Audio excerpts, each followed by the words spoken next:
Emily. And I am Josh. And we are your co-hosts for this evening. I'm gonna forward the slides. Do it. Okay. All right. We're a little rusty, so you know what? I think this is a fun, loose crowd. We'll have fun together. Fun fact, we used to co-host somewhat frequently back in 2019. Yeah. And that's the last time we co-hosted together. That's so true. Yeah. Please forgive. Now we just live together. There is that. It is like co-hosting, yeah. Yeah, we co-host our lives together. Yeah. Man. All right, so welcome to the, I think, 504th Chai Hack Night. We have an agenda. Emily, would you like to tell us what's on the agenda? I was going to ask you if you wanted to, but I can't. Oh, sure. No, Hey, no, I'll do it. Just like I do everything else around the house.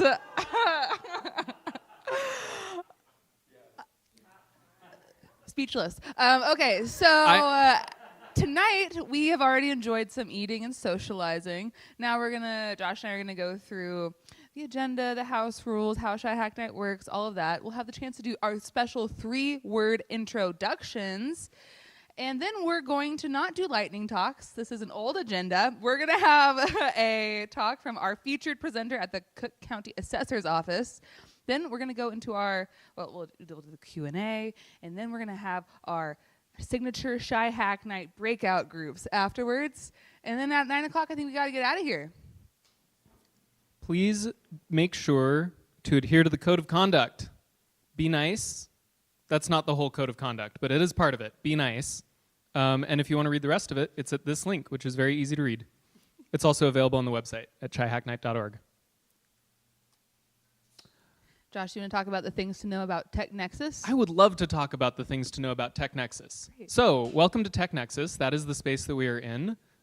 There are bathrooms. That is because this is a building that is up to code. The bathrooms are just outside the event space. I have no idea actually which direction outside of the event space. That way. That way. Thank you, everybody who pointed. They're that way. Food and drinks are that way. They're on the counter. There are drinks in the refrigerator thing on the bottom. And there are some offices that we can use for breakout groups after this. Those are the 3 down the hallway. They have HDMI and USB connectors. And we're very far away from everybody right now.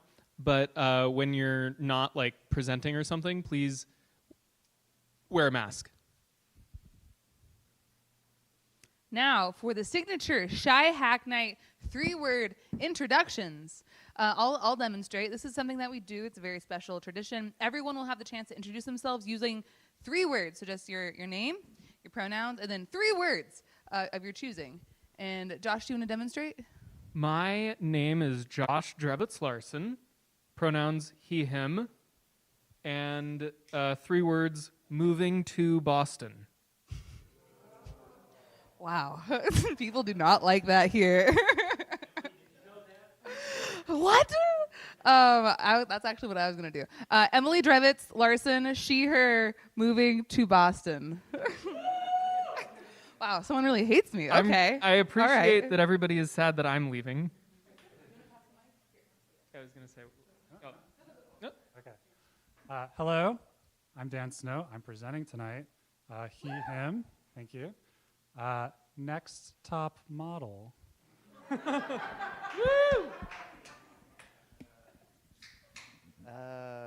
Andrew Van Beek, he, him.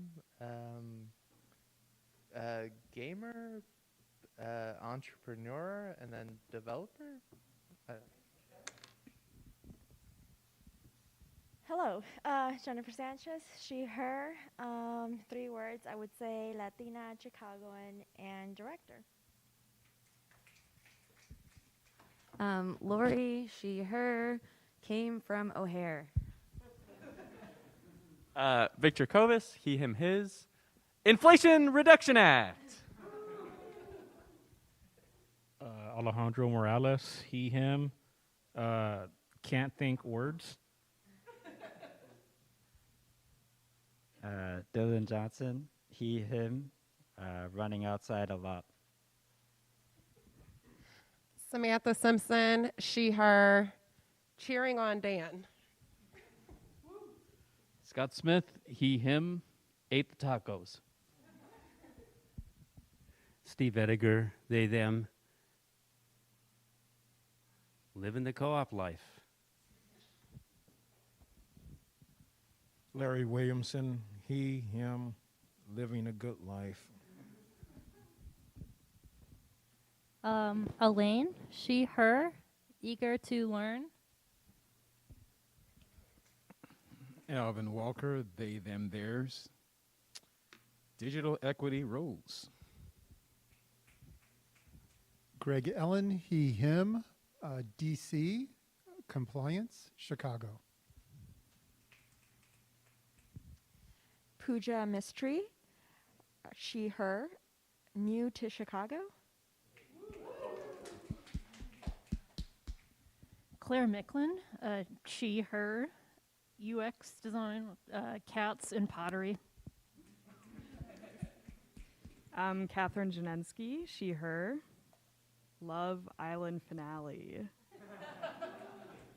Hello, Akma, she, her, Emily, don't leave. Marlon, he, him, programmer and more. Norman, he, him, developer, Chicago and volleyball. Claire, she, her, cookies were good. Neil, he, him, interested in FOIA. Amy, she, her, noticed t-shirt stain. Janet, she, her, staying in Chicago. I'm Eric. I use he or they pronouns. Today I wove an HDMI cable around some pipes. Tim, he, him, first timer, yay. Sata, she, her. Entrepreneur seeking devs. Kira Sturgill, she, hers, got Dan hired.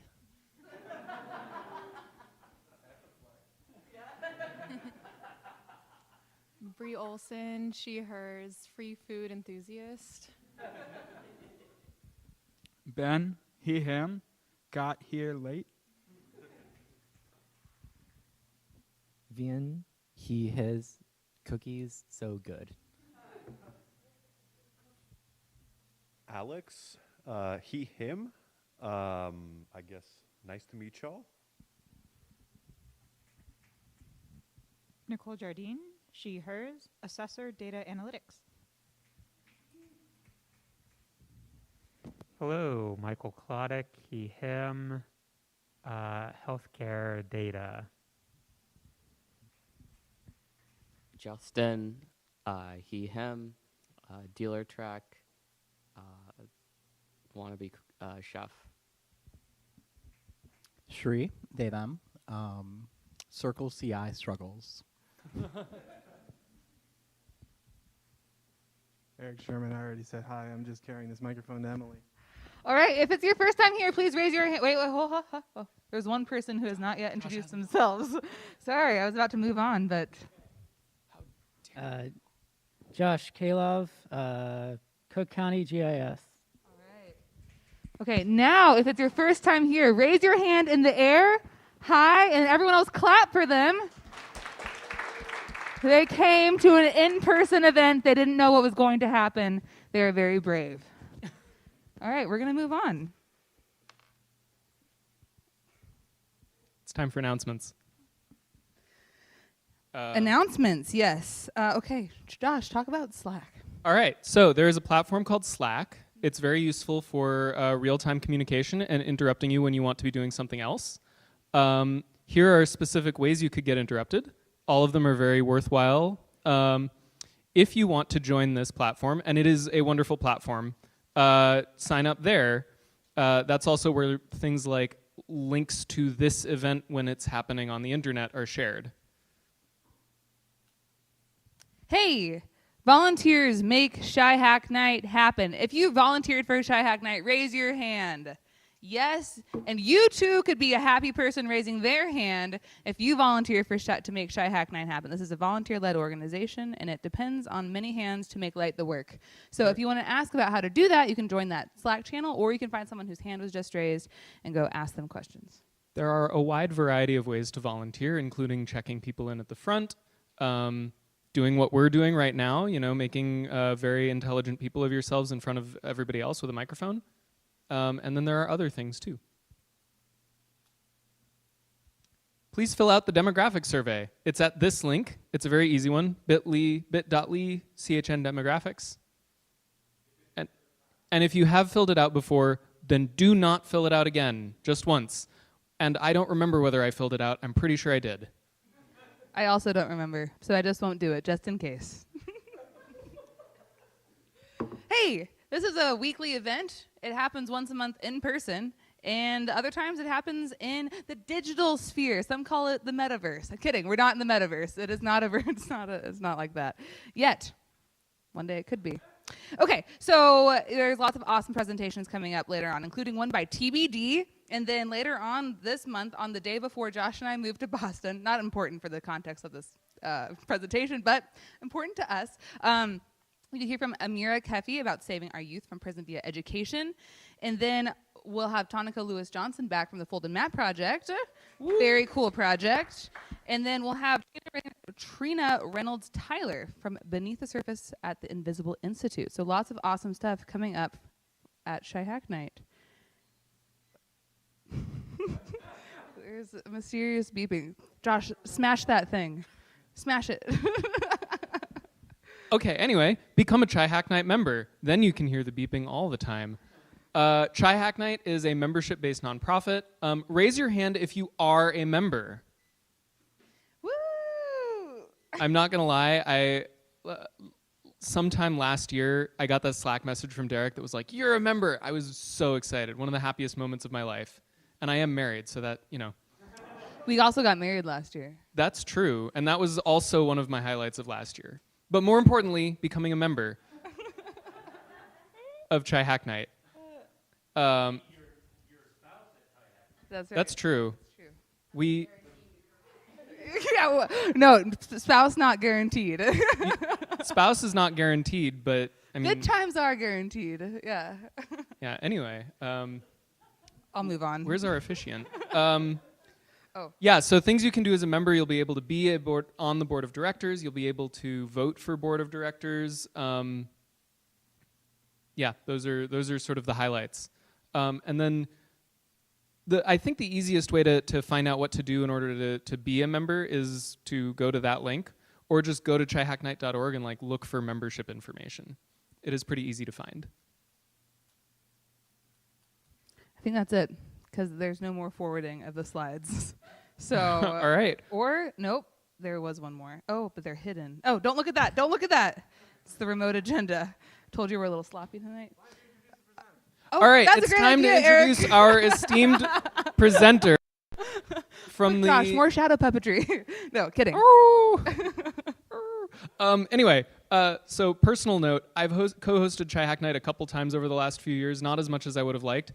Every single time, without fail, that I have co-hosted, the presenter has been from the Cook County Assessor's Office. And today is, because they're one of the most prolific and wonderful speakers that Chai Hack Night just keeps coming back and back. So I'm delighted that today will be no exception to this. Please welcome Dan Snow from the Cook County Assessor's Office.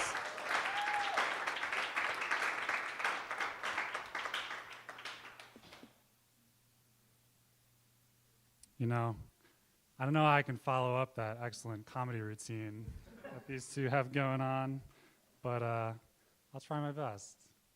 Hello. I am Dan Snow. I'm a senior data scientist with the Cook County Assessor's Office. For those of you not familiar with our office, we are responsible for determining the property values in Cook County, which ultimately lead to property tax bills. So if you are a property owner, you're probably familiar with us already. If not, this will be a sort of crash course in our tech stack, what we're doing and what we've improved since last year. All right, so this is V3 of this model. Actually, I'm going to go back. V2 I presented last year, and this is going to be sort of in the format of a change log, the major improvements that we've made since V2. So, as I mentioned, the assessor's office, our job is to mirror the market. What does that actually mean? It means that we are trying to determine the value of unsold property by looking at the sales, the real sales of similar properties. And we do that with a huge statistical model that ultimately estimates a single value for each property in the entire county. This process happens in parts. So Cook County is split up into 3 parts called triads. The city is one, right? That's here. That was reassessed last year in 2021. This year, the North Triad up here will be reassessed, and that includes all of the townships that are on the left there.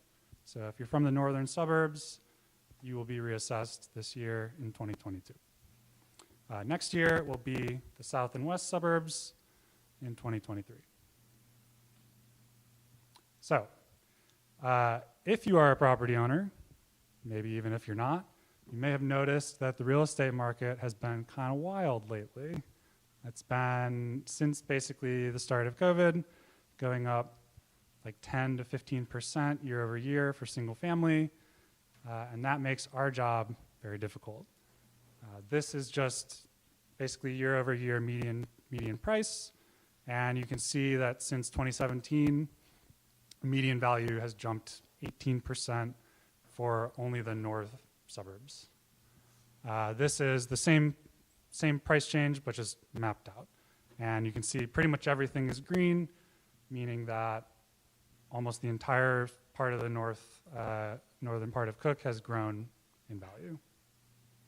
So our job is to reflect that, right? We know that the market is growing. Assessments have to grow as well. And as I said, we do that with the model. I'm going to talk a lot about the model today, but what do I actually mean when I say the model? There's actually 2 models. There is a residential model for single and multifamily property, which has individual characteristics like number of bedrooms or the square footage. And there is a condo model, which is different, works in sort of a different way, but also is a giant statistical model. Both of these models are basically just applied predictive machine learning models. So if you're at all familiar with the space, we're training the model with sales that we see to predict the value of unsold property. A lot of the county is valued with these 2 models, not all of it. Commercial property and some other special properties have a different approach that does not involve this model in any way. All right. So before I get to this year's model, let me talk about the past. Past performance in the northern suburbs of Cook was actually pretty good. So assessors in general are concerned with very assessor-specific stats, but they're the sort of baseline things that you'd still look at if you were doing general ML, error ratio, sort of variance, things like that. They've just been retermed into assessor-specific things. So the main things that we're concerned with are accuracy, mainly the ratio being the estimated value divided by the actual sale price of a property. And you want that ratio to be as close to 1 as possible. If the median ratio is close to 1, that means your assessment is pretty accurate to the sale price. The other thing is COD, which is kind of like a measure of variance, basically measuring the spread of values on very similar properties or very similar values. And then horizontal and vertical equity, rather, measuring sort of the distribution or the difference in valuation between high and low value properties. Assessors are mainly concerned with COD, and there is a sort of target range that they all aim to be in, which is set by a standards body that's between 5 and 15. This is all the performance from 2019, and you can see that generally in the North Tri, we did very well. So green means we met the stat, yellow means we didn't, and we have this one here, which is very close, but otherwise met everything. CODs are quite low. That said, there are still challenges, right? So the biggest challenge for us, especially in the North, is sort of conditional averaging. Basically, any sort of machine learning model is going to work based on some sort of conditional averaging, ours included. And that means that what tends to happen is you undervalue high-value property and overvalue low-value property, just based on the average, right? That is true of our model. It's true of models nationwide. It's true of most predictive models, and we're always fighting that tendency. So here, this is from past assessments. You can see this is the curve of the ratios. So as property gets more valuable, the ratio, the sale ratio that I mentioned before, which is the estimated value divided by the sale price, gets lower.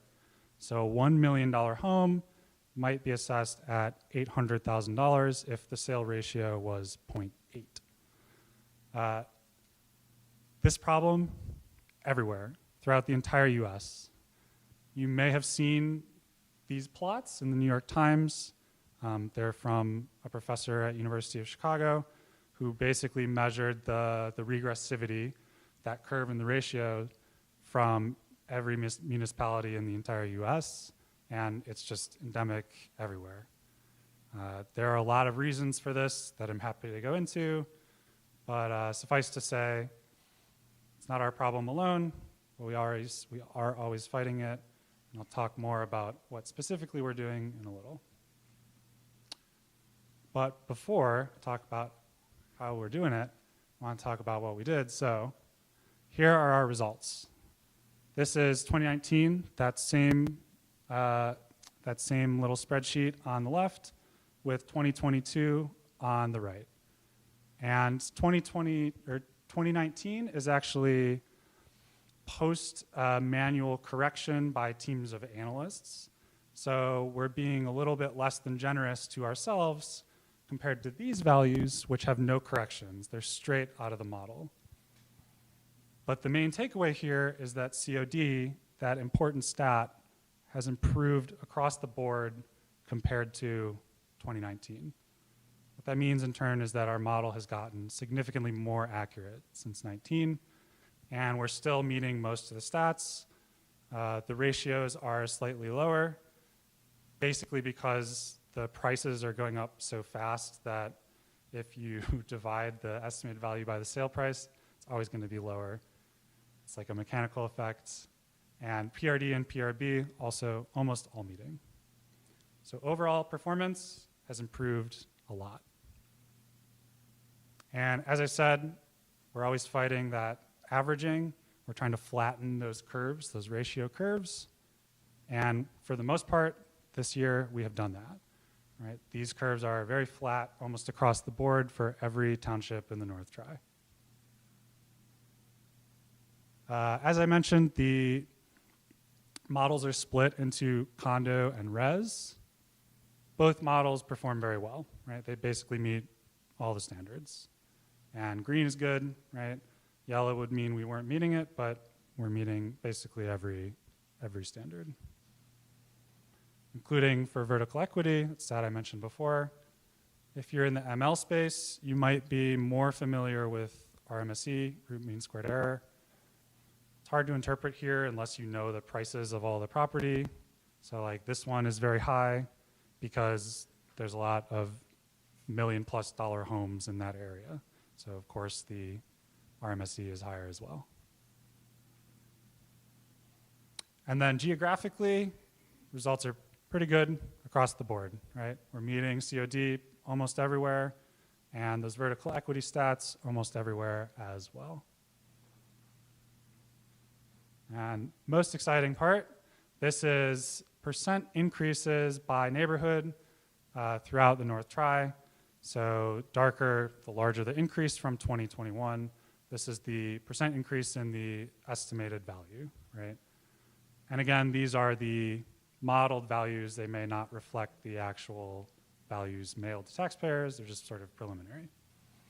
But you can see lots of increases in the North Shore, increases around O'Hare. A lot of the increases around O'Hare are like a mechanical effect. The property values there are low to begin with, and so even a marginal absolute increase has a really large percentage increase. So that's what we did. Those are our results, right? We've improved a lot, and now I want to talk about what we did to get there. So, as I said, going to present a sort of change log, and it'll be imperative titles and with a focus on 3 major areas that we worked on, including process, infrastructure, data, and then modeling itself. So starting with process stuff, our biggest change was moving to AWS. If you ever looked at the assessor's old modeling code, you probably saw a lot of hard-coded Windows paths to like weird shared drives and stuff. All that is gone, right? We moved everything to S3. The data layer is just entirely S3. All the objects are stored there. The query layer used to be an old sort of in-house SQL server.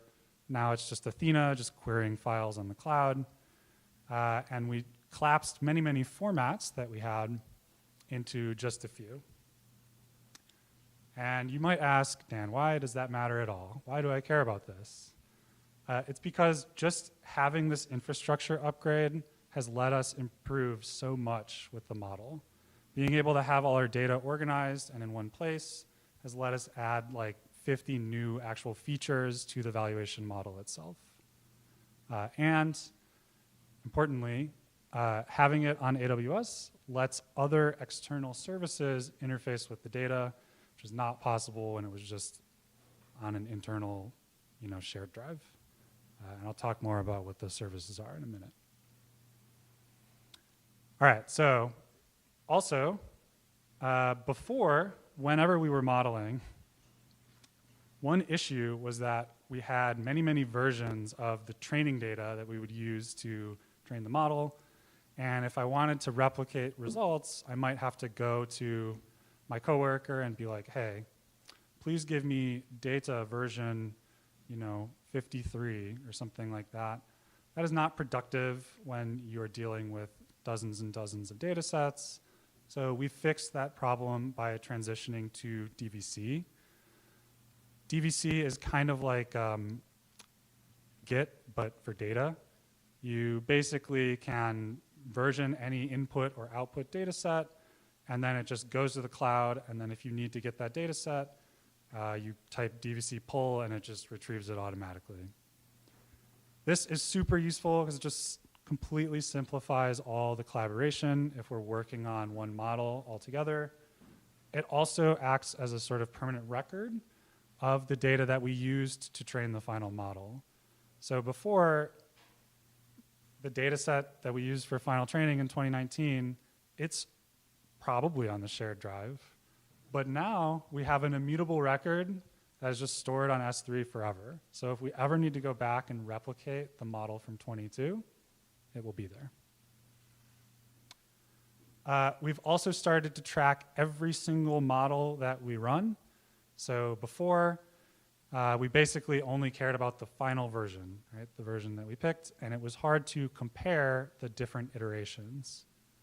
Now we track every single run, all of it, all the outputs, all the model objects, everything goes into S3, and it will stay there in perpetuity. So each model gets a funny name, which is the date that it was run, a friendly adjective, and then a random employee's name, including Kira, who's in the back. Let's see, Nicole, also in the back. And yeah, they have great names. I love it. We stole this naming convention from Docker. Don't tell anybody. But this has been super productive just because it has vastly improved accountability, right? We have all the models saved. We know where they are. We know what their names are. It's also facilitated just way cleaner experimentation. If we're trying to iterate on a model, we don't have to say, oh, did you get this model from this date? We say, oh, did you get Keen Gabe? How is Keen Gabe performing? And it's wonderful. I love it. This is a little more in the weeds, but we've also vastly simplified the actual code. So before it was sort of all custom R code, base R, et cetera. We've basically transitioned everything now to tidy models, which is the new sort of R standard framework for doing ML. Each stage in this pipeline is just one R script, right? So it's relatively simple and understandable. There's a lot going on in each script, but it's heavily commented. It's meant to be public facing. Anyone can check out this code and run it, right? You don't need DVC. You don't need access to our S3. The data is in the repository. You could go and run this right now if you wanted. So the result of all this is just a far more usable pipeline for both ourselves and for the public who may be interested in replicating or even improving our results. This is a big one. So before, I was writing all the viz and reporting for the modeling in R Markdown or in Excel or some sort of similar tech. It takes a lot of time. Someone wants a change in the graph. They have to be like, hey, Dan, can you change this axis of the graph? And that takes time away from me that could be spent on improving the model. So we ended up moving all of our reporting to Tableau. It's just much faster to iterate.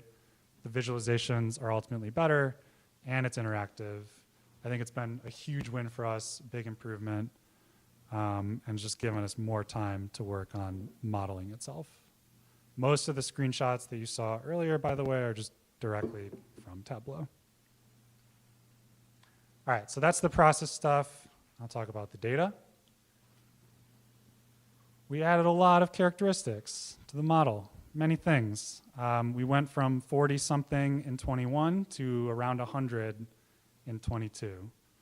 And a lot of those are sort of third-party data sources, things like data from the census, the ACS, economic data from a whole ton of sources, and then things that we calculated ourselves as well. So distance to different amenities, like CTA stops, anything that can impact value that we can get in a relatively easy way. You'll note that there's not really any major characteristic changes. It's because it's just very, very difficult to gather characteristics at scale. There are 1.8 million properties in the county. If we wanted to include any characteristic updates in the model, we would need to update basically all of them. So it is quite a lift, but we'll talk more about that later. All right, in addition to new features, we also improved some existing ones. So in the past, we had a feature for airport noise with the assumption that living next to an airport is detrimental to value because it's very noisy. And the way that used to work was if you're inside the red buffer around O'Hare, you hear noise. And if you're outside of it, you don't hear noise. And that's not really how noise works. We also just didn't have one for Midway, which doesn't make sense either. So we fixed both of those problems. We actually had an intern take on this project to do a sort of noise surface, a continuous surface that would predict the noise level at individual locations using data from noise monitors that are placed around O'Hare. So super successful update, I think. Much more sensible and intuitive than that thing. Condo features. So as I mentioned, the condo model is quite different from the res model. You may be surprised to learn that if you own a condo, we know absolutely nothing about your unit. We do not know the square footage. We do not know how many bedrooms it has. Basically nothing. And that is because the assessor is not allowed to enter buildings, right? We can't go in and inspect your condo unit.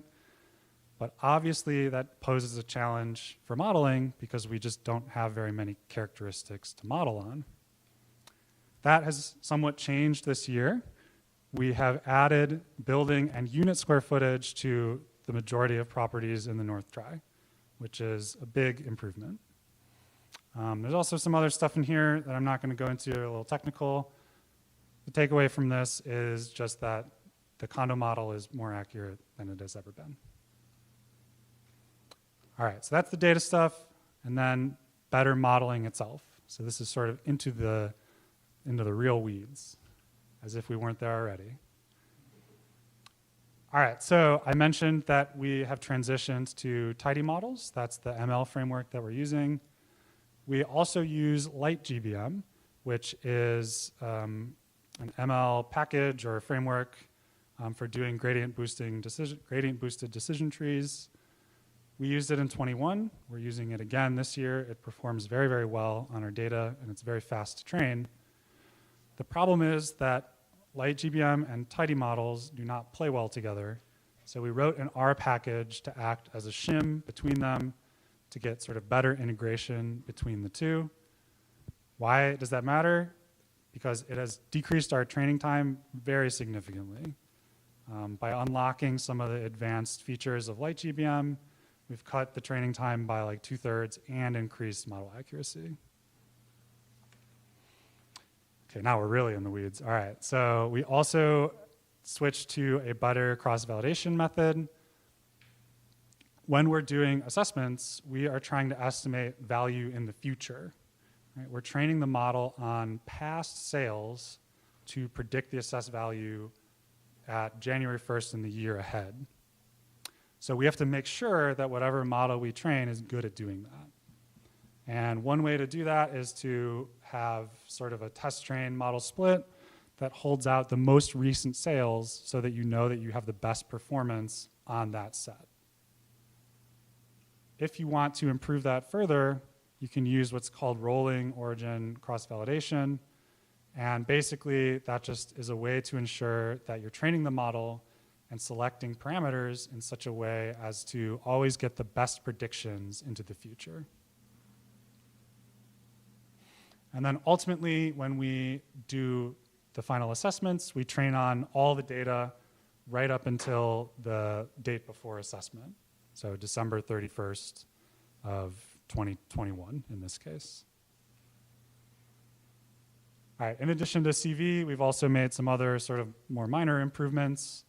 For instance, if you have an ADU, those have traditionally been valued in a very weird way. Now we have a slightly better method to do that. If you have a townhome and you're in a complex full of identical units, you should get a consistent valuation with your neighbor. And then we also just had a bunch more flags for weird anomalous properties that we can go in and sort of hand review. Result of all of this, all the methodological improvements are a far more accurate model with fewer like very, very wonky values. This one, very exciting to me. So one issue with using a tree-based model like LightGBM is that it is difficult to interpret, right? Unlike a linear model where you can say each additional square foot adds X dollars in value, that does not apply when you have a complex nonlinear model. The solution to that, or at least one solution, is to use what are called SHAP values, which are basically the per feature contribution to the estimated value per observation. So each observation gets a set of SHAP values based on its feature. And I'll show you an example to make this a little clearer. The payoff for this is just that it makes the model much easier to interpret.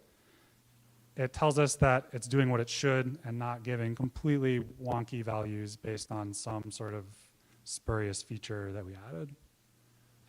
And to give you a proper example, this is a friend's house. I didn't want to pick on anyone, so I chose him, but this is a friend's house in Logan Square.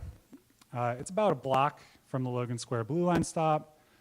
It's multifamily, so 3 units, actually 2. Relatively large square feet, built 1890s. Prior to the 2021 reassessment, it was valued around 400K.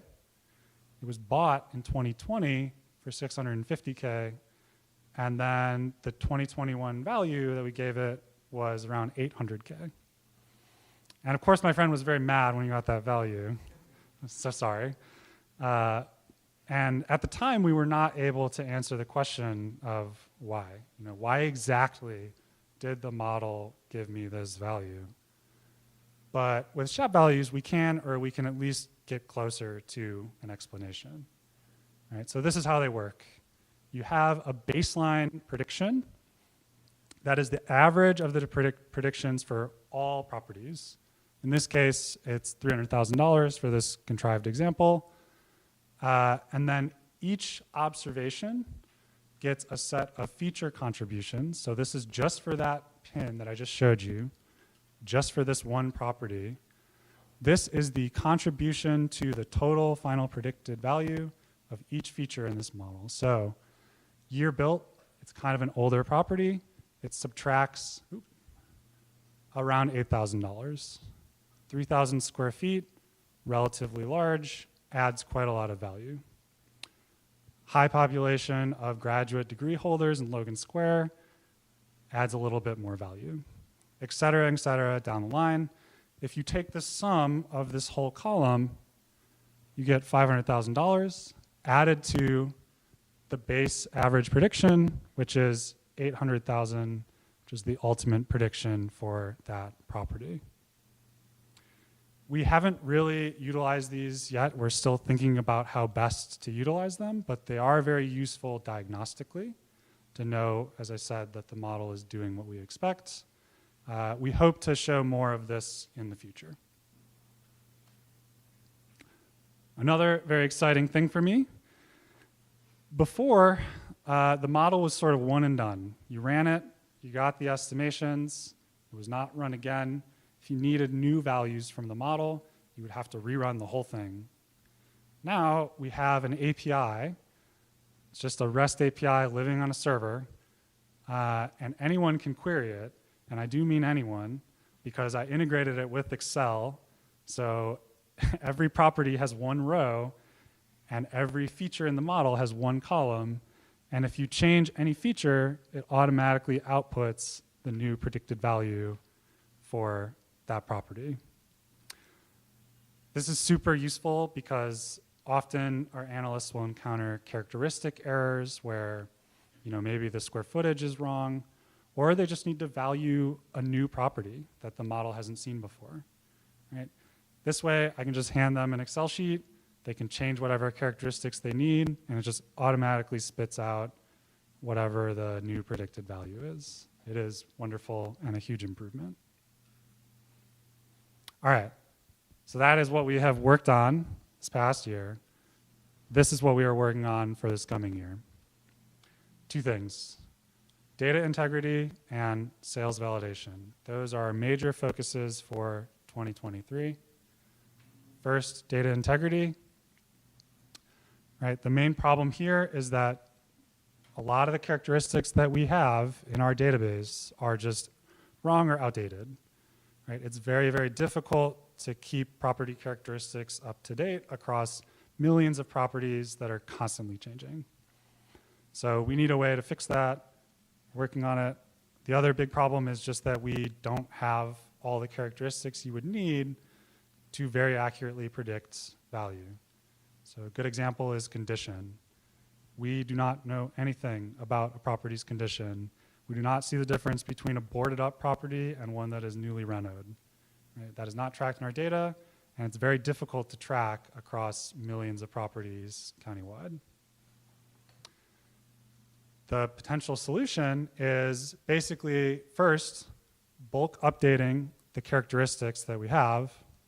So by purchasing bulk data from vendors and other sources, we can sort of use it to update all our characteristics at once. Then create processes to keep that data up to date. And then finally, add new characteristics once we have those processes in place. Right? So that's the sort of ongoing project vis-a-vis data integrity.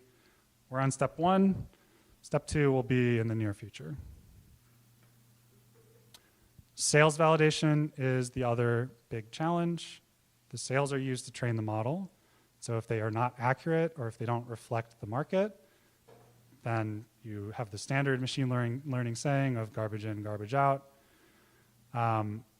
We've done a little bit of sales validation in the past using just simple heuristics, but we know that there are lots of potentially non-arm's length sales in our data.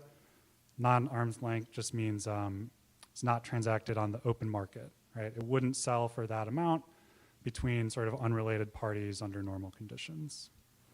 So we are working to clean up and validate all the sales that go into the model with external partner at Mansueto, UChicago, basically developing a whole bunch of statistical methods and heuristics and even some ML methods to flag outlier sales and then kick them out of the training data.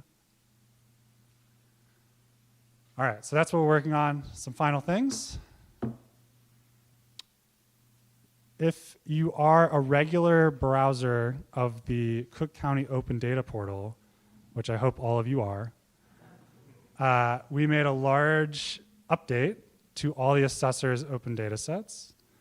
Some highlights include the entire universe of parcels along with much attached data from 1999 until present. Property sales from 1999. Historical assessed values, including pre-appeal values, and some other data sets as well. Right, those are all on the portal. You can use them for free, and we plan to continue to update them. They're updated monthly. We'll add new data in the future automatically. If you're interested in seeing any of this code, or even contributing, perhaps, making an issue, we welcome issues and pull requests. Please visit our GitLab. It's all there.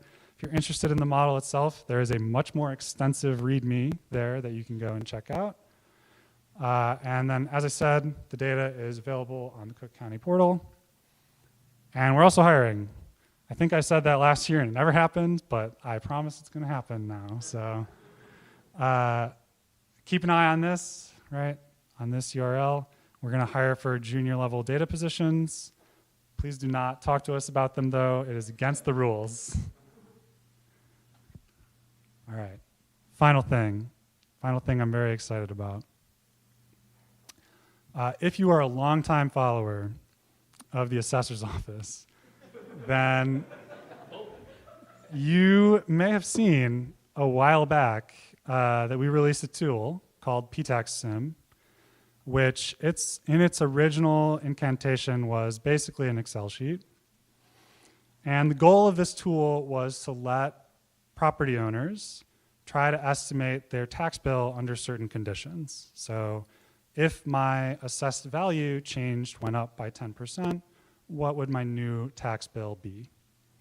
That is a very hard question to answer in Cook County because of a lot of reasons, but the assessment is not the only thing that determines your tax bill. So there's lots of moving pieces. This tool tried to answer that question. Now we have updated it. We've made it into an R package with an attached SQLite database, and instead of calculating one bill, it can calculate all of the bills. Every bill for Cook County for the last 15 years, it can calculate, and it can do it in under 10 minutes for every single line item. So all tax districts, the amount that you owe to the city, to Cook County, to your school, everything. The result here is like 350, 400 million rows of just tax data that you can play around with. It is awesome, and it's very fast. Now, this is super deep in the weeds, and you might ask, Dan, why should I care about this at all? So the so what is, if you're an individual property owner, this will let you get the history of your property's tax bills, right? So for this random pin from the north side, you can see this is the total tax bill amount. You can see the proportion as it has changed over time. And for this pin, it's in the RPM TIFF, which is the red purple modernization TIFF. You can see that an increasing portion of this pin's bill has gone to that TIFF. And this is just one pin. You can also do counterfactuals. So if you wanted to know what your bill would be if your assessment was 10% higher, you could calculate that. But we can also do many pins, right? So if you are a skilled developer and also a property tax nerd, you can use this tool to answer sort of very advanced counterfactual questions. So in this case, one example is this is the Village of Wheeling, right? Red dots are residential properties, and blue are commercial. And Wheeling has a TIF. And I'm not going to go into what TIFs are, but suffice to say they slightly raise taxes if under certain conditions. The TIF is shown in purple. It covers downtown and is mostly commercial property. PTAXSIM can answer the question, what if that TIF went away? So here is the median tax bill for all of Wheeling, all properties in Wheeling, since 2016 or 2006. The TIF was created in 2014, and the purple line shows the median bill without the TIF. It's not a huge difference, about $40, right, if the TIF went away. That's at the median, and that's one TIF, right? All of this is just to show an example of the power of the tool, right? It could be very powerful if you were a policymaker, you're trying to plan sort of counterfactuals, determine what would happen under different scenarios, et cetera. So we're really excited about it. It's not public yet. We hope to make it public shortly. At the moment, it is very, very developer focused, right? As I said, it is an R package. We hope to make it much more accessible in the future with a GUI or something like that. All right, so that's what we've done. Thank you all, and I will take questions.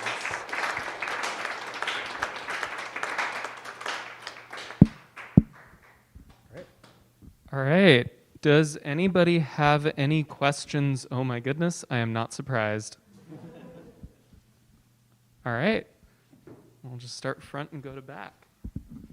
Hi. So two related questions. First, why, like you showed the graph from the Times of like why, like all the graphs of the different, like the assessed value versus the actual like sale price, kind of like why are the curves different in different places? And then second, like could you just fix that by basically just running something against the model and like reversing the curve?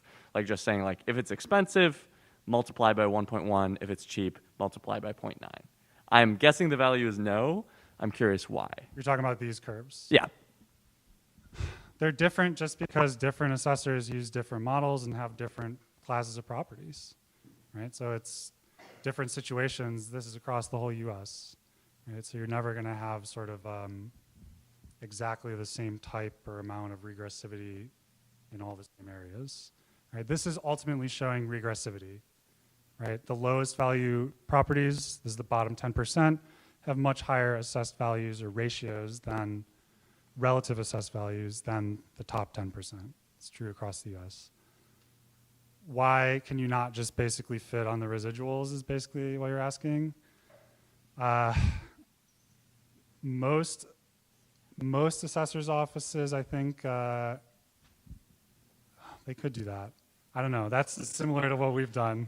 I don't have an answer for that because I'm not those offices. So, but the reason that this problem really exists is just because most of the offices have bad data, just like we do.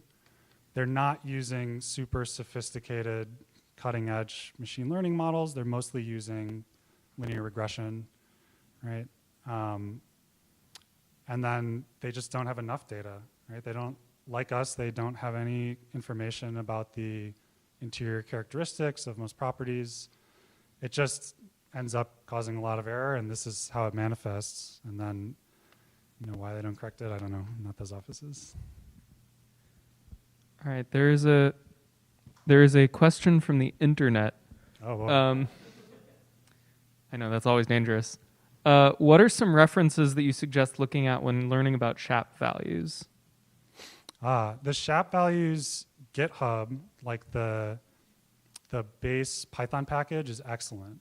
It's really, really good. I highly recommend that. It's got plots of like basically everything that you can do with SHAP values. The original paper is also excellent. We were very fortunate that LightGBM has built-in methods for calculating these feature contributions. Otherwise, I think they'd be very expensive to calculate. But yeah, if you're interested, check out the GitHub of the SHAP Python package. It's great. And the OG paper that came up, proposed SHAP values. All right, can everybody else who had questions show of hands? Just want to make sure I don't skip. Okay, well, I will remember all of that for sure. Yeah, I was just curious, before you settled on the tree-based models, did you experiment with any other techniques, or what your experience with those models were before you settled on LightGBM? Yeah, great question. We did. We tried a bunch of stuff, many things. We tried neural nets. SVM doesn't really work for our data. All sorts of just sort of standard regressions, GBM. I could go down the list. We basically tried everything aside from very deep neural networks. And tree-based models tend to work the best for our data just because they have much better handling of categoricals, which property data has a lot of. The built-in methods are great, and you don't have to do wild transformations to fit the data. There's no assumptions about the sort of form of the data, right? It doesn't have to be normal, all sorts of stuff like that. They're just the easiest model that train the quickest and perform the best for our data. We've tried basically everything else aside from very complicated neural nets. Does that answer your question? I'm wondering, you mentioned that you were gonna buy or had bought like vendor data that had additional like housing characteristics. I'm wondering who those vendors are, what that looks like. TBD. I don't know if I'm allowed to announce that yet, so I'm not gonna say, but we've expressed interest in getting UAD data from like appraisals. I think there's been a little bit of traction on that. But TBD. Talk to me after. How do you account for the fact that you don't know the conditions of the properties when you're assessing them? Yeah, it's tough. I have long believed that condition is one of the major sources of error in our model. It's difficult to know that for sure because, again, we don't have the data. How do we account for it? By doing the best that we can in all the other facets of the model, and then hoping that some of the features are correlated with condition, which they often are. Especially the spatial stuff, right? Often that correlates with condition. At the individual property level is where that premise sort of falls apart, because you could have a very nice property right next to a completely run down one. It's something we're working on, right? We want to get that condition data. It matters a lot, especially for the city, where there's much more heterogeneity in the property types and conditions. In the North Tri, doesn't matter as much. South also not as much, but yeah, we're working on it, trying to get that data, and in the meantime, doing everything we can to make sure the model is great in other ways.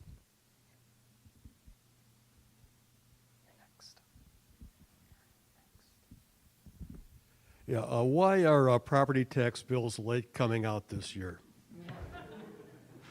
That is an institutional thing that is sort of divorced from me. I'm honestly not really involved in that process, and I don't want to speculate, so I'm not gonna. Sorry. I also have a potentially speculative problem or Okay. question, but I'm curious, like, how are there ways in which you could see this data in a more accurate model being used for a more equitable approach to the distribution of like the property tax burden? If lower priced homes are higher, obviously they need help assessing and appealing that assessment. And are you able to, like, do you see that these tools, like, do you see a path forward for making that easier and for making it easier to find higher assessed properties to pay their perhaps more equitable share, in my personal opinion? That's the goal of this whole model, right? We want to create something that is more equitable, because in the past, as I'm sure some of you are familiar with, assessments were not equitable, right? The low value properties, especially in the city, were vastly overassessed, and the high value ones were underassessed. The goal of this entire model of the past 2 years of work has been to fix that problem. Right? It's aiming toward equity and trying to flatten that line, right, so that people are paying their fair share. What is the appeal process like if you want to appeal or challenge your valuation, and is that used to influence the model? The appeals process has no influence on the model. I'm actually not a property owner, so I cannot speak to the appeals process. I will direct you to our wonderful comms officer over here to learn more about it. I can, speak generally about that. Hi, I'm Scott Smith. I'm the Chief Communications Officer with the Cook County Assessor's Office. The appeal process doesn't have an effect on the model. It happens after the model has done its work and put a value on the property. The appeals process, essentially what happens is you submit evidence such as, hey, I have an appraisal on my home. It disagrees, this opinion of value disagrees with the assessment. You might look at other homes in your area and say, hey, these folks are identical to mine. Their homes are valued much lower. So you might submit that evidence to us, an analyst looks at it and makes a decision about whether to reduce the value of your property or not. If you don't like the fact that, or if you don't like the answer you got from our office, you can go to the Cook County Board of Review, and you can also appeal there. As a follow-up, wouldn't that be the best data to train the model a bit better, because that's real-world information? The problem with depending purely on appeals for training a model that's supposed to equitably value all 1.1 million properties is that there is a big difference between the folks who appeal and the folks who don't. You have to know that you can. You have to have a half an hour or so to file an appeal. Unfortunately, and this is also a problem throughout the U.S., people who appeal tend to be higher on the income scale. They tend to have more free time. You can imagine the kind of inequity that builds in. So it's why it's really important to make sure that we're depending on a model to assess properties and not just depending on a self-selected group of people who tend to have the higher value homes to appeal. And it's why we don't purely depend just on appeals. Now, does the appealed value end up informing some things, particularly in commercial properties? That tends to happen more often, but it doesn't necessarily become a characteristic that feeds into the model.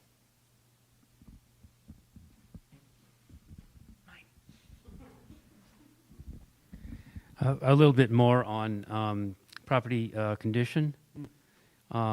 It seems like that's a big miss, and I wonder if by going to other departments like building permits, and I'm not sure, you might have to go to municipalities to get that data, whether you can make a stab at getting something like that.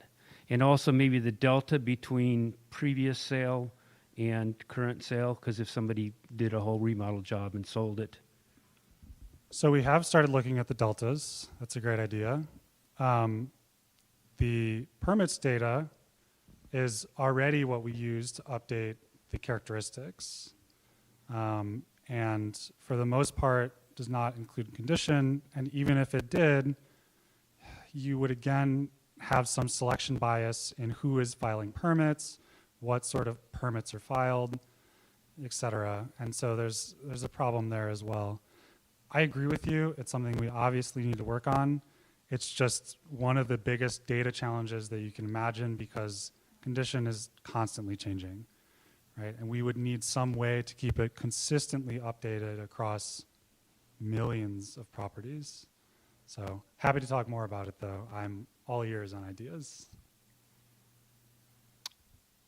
You have a mic? Yeah, me. Oh. Sorry. So does your technology advancements help you to predict better based on the unknowns that you already have in play? Yes, insofar as the things that are in the model are correlated with those unknowns. We obviously don't know the sort of unknown unknowns. There's always going to be residual error that we just don't know anything about. But does it help us predict better? Yes, this whole tech stack has significantly improved the accuracy of the model, of both our models. What was the process for appraising homes like before you built this model? Before we built this particular model?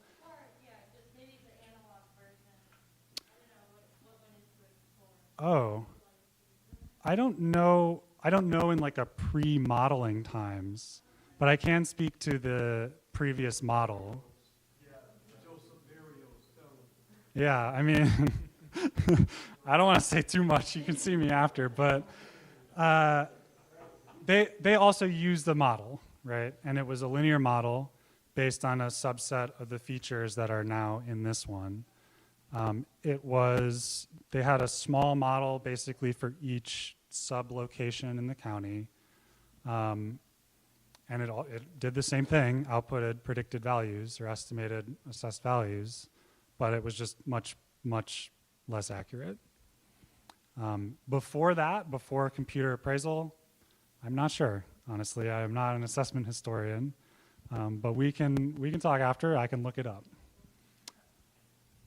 All right, we've got time for a few more questions. I've got one from the internet and one from the real world. So we'll do the internet one first. Can you share a little bit more about how sales data like MLS, et cetera, is used and the messiness involved? Has something like MLS been useful for filling in missing data like bedrooms, bathrooms, et cetera? So we do not have access to the MLS for reasons.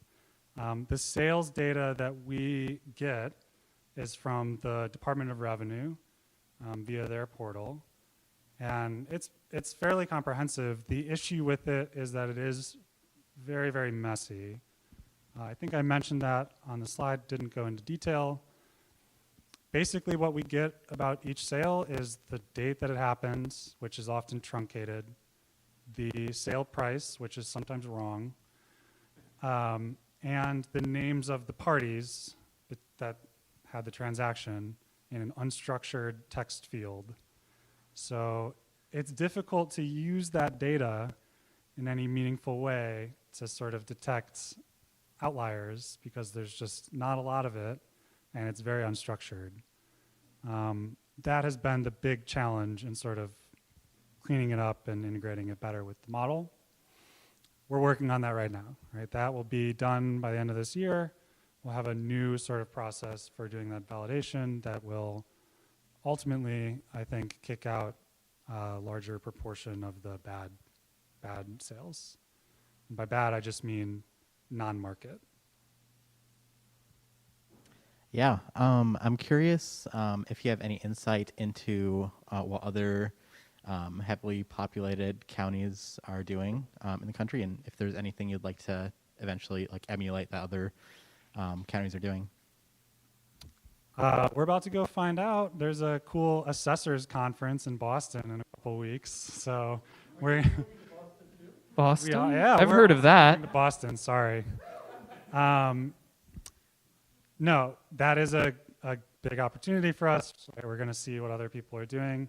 We obviously do look at what other counties are doing, how they do their assessments, New York, Maricopa in particular.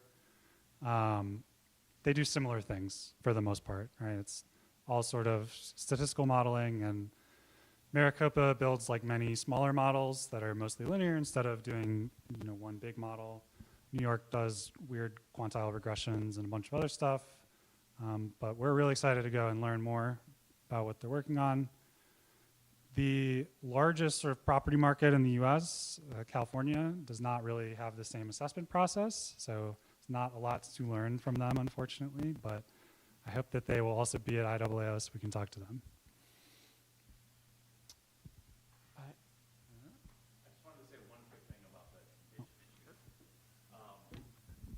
Dan is wisely not trying to reveal stuff that's still in process. But since I'm paid to speak for the office, I'm going to go ahead and say it. And if anybody wants to get mad at me, they can get mad at me. The condition stuff is the hardest nut to crack. The best way for us to do it is to get as much data as possible, so not do it piecemeal. My colleague, the Chief Data Officer of the Cook County Assessor's Office, Samantha Simpson, who's sitting next to me, went to Washington, D.C. with our current Cook County Assessor, Fritz Kagi, to go talk to the federal government about opening up the appraisal data that is in Fannie and Freddie's databases, their big, sack of information. And so essentially, in order to be able to assess 1.1 million properties equitably, you need as much data as possible. We can't just kind of self-select from different sources, right? So we essentially went and knocked on the door of the White House and said, could we have that data, please? And they said, this is a very interesting problem to solve. Thank you for talking to us about it. Let's work on that together. Our assessor, Fritz Kagi, is kind of heading up this large jurisdiction task force of a sorts. As Dan pointed out, this is a national problem. It's not just a Chicago problem. It's not just a Cook County problem. Opening up this appraisal data will be used by many of the large jurisdiction assessments and would actually help to solve a problem of regressivity across the country. And to the White House's credit, they are very interested in helping us and other larger jurisdiction assessors solve this problem. So I think Dan was not wanting to necessarily talk too much about stuff that's still in process, but I feel very comfortable telling you that that is something that we are literally going to the White House to solve. So hopefully you'll see more information on that very soon. Very cool. Thank you for that extra information. All right, so I am sure that we have like a million more questions, but we have not a million more minutes. So we're going to call it here. Let's give another round of applause for...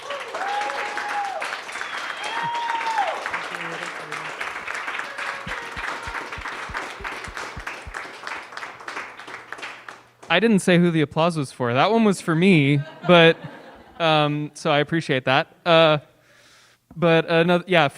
Dan Snow and the entire Cook County Assessor's Office, I'm not going to lie, I poked my head out just a moment ago to see if there were any more cookies because I was inspired by Cookie County, but anyway. So thank you so much for all that wonderful information. Sweet. Thank you. Thanks, everybody.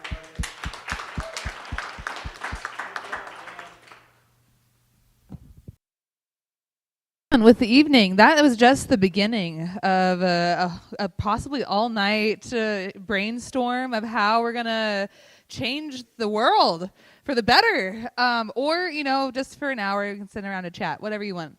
But the next portion of the evening is the breakout groups, AKA how you are going to change the world for the better. That's right. That's right. All right, so I'm actually not sure what the slides are going to look like for this. We might not even have slides for it. I was like, we don't need slides. There's this one that says Act Now. It's a button. And that's kind of what the breakout groups are. Yeah. All right, we're opening the Google Doc. It's we're so blank. hopeless without... It's not blank. Oh, it was 5:05 today, not 5:04. I hope you can find it in your hearts to forgive me.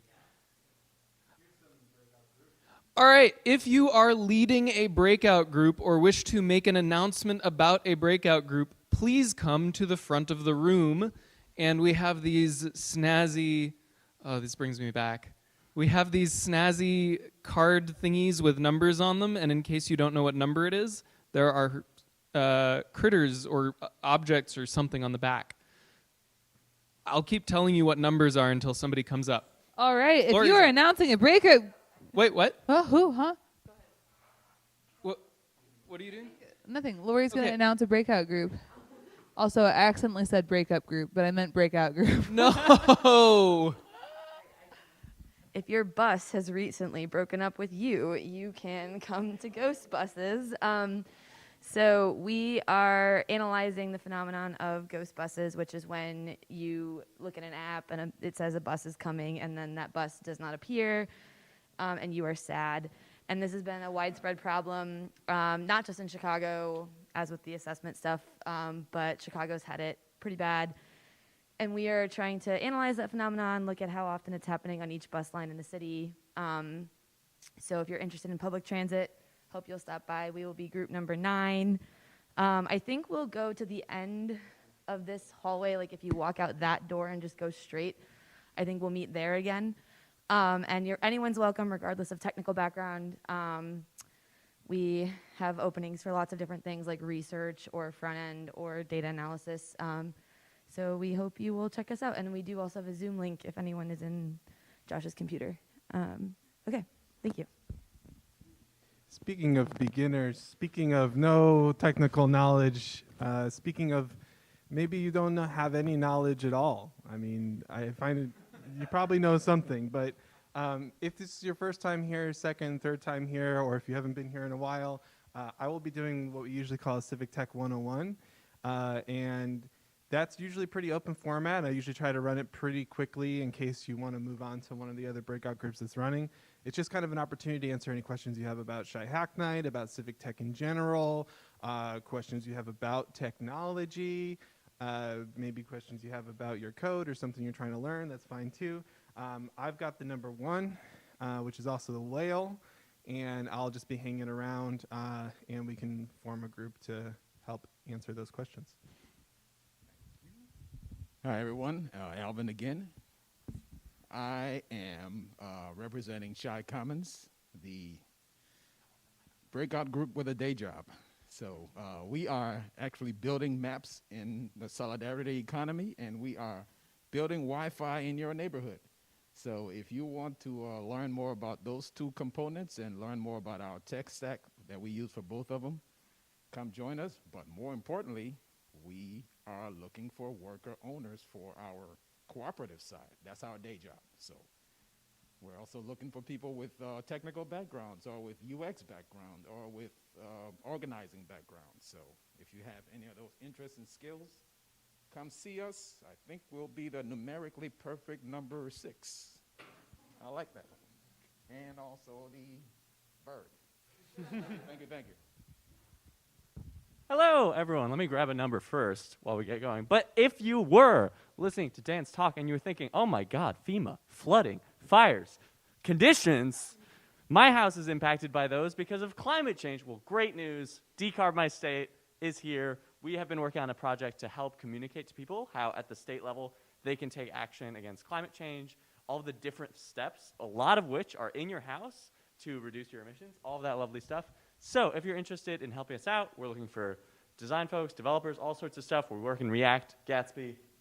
Come join us. We'll be number 5 out in the lunchroom. And if you are remote, there's a Zoom link here for you. But yeah, come join us. Awesome. Anyone else have a breakout group to announce or start tonight? Going once. Going twice. Sold to no one. Okay. I think it's time to close out the evening with our signature Shy Hack Night saying. All right. Well, thank you all for coming to whatever number this was. And now it is time to go forth and hack.